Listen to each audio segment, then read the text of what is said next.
ভুলে যাওয়ার অভ্যাস গড়ে তুলুন। হ্যাঁ, সবকিছু মন থেকে বাদ দিয়ে মনটাকে হালকা করতে শিখো। যার মন সবসময় খারাপ থাকে সে সবকিছুতেই আক্ষেপ আর হতাশা খুঁজে বেড়ায়। যে নিজের সুখের কারণ নিজে হতে পারে না সে নিজেকে ভালো রাখতেও জানে না। তাকে মানুষ খুব একটা পছন্দও করে না, আর পছন্দ না করলে পাশে থাকতেও চায় না। তাই হালকাভাবে হাসুন আর সামনে এগিয়ে যান। আপনি যদি ডোন্ট কেয়ার ভাবটা রপ্ত করতে না পারেন তাহলে অনেক কিছুই হারাবেন। সবার আগে হারাবেন নিজের শান্তি আর তৃপ্তি। নিজের ভেতর শক্ত মানসিকতা তৈরি করো। ইগনোর করার মতো সাহস গড়ে তোলো। জাস্ট পাত্তা না দেওয়ার অভ্যাস করো।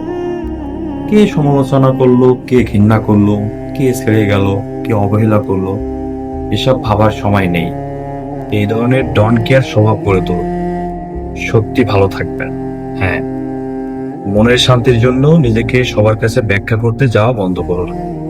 কেউ যদি বলে তুমি খুব খারাপ, একটু প্রশান্ত হাসি দিয়ে বলুন, জি, আপনি ঠিকই বলেছেন।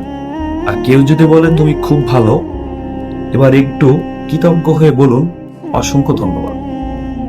কারণ সত্যটা হলো আপনি কখনোই দুনিয়ার সবার কাছে পরিপূর্ণভাবে ভালো হতে পারবেন না।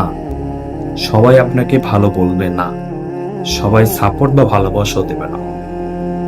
তাই কে কি বললো, কে ঠকালো, কে প্রতারণা করলো, এসব মাথা থেকে বের করে দিন। নিজের মন আর মস্তিষ্ককে বারবার মনে করিয়ে দিন, সব মায়া ছেড়ে দিয়েছি। ভুলে যাওয়া ইচ্ছেই মানুষ ভুলে যায়। মনে রাখলেই নিজের ক্ষতি।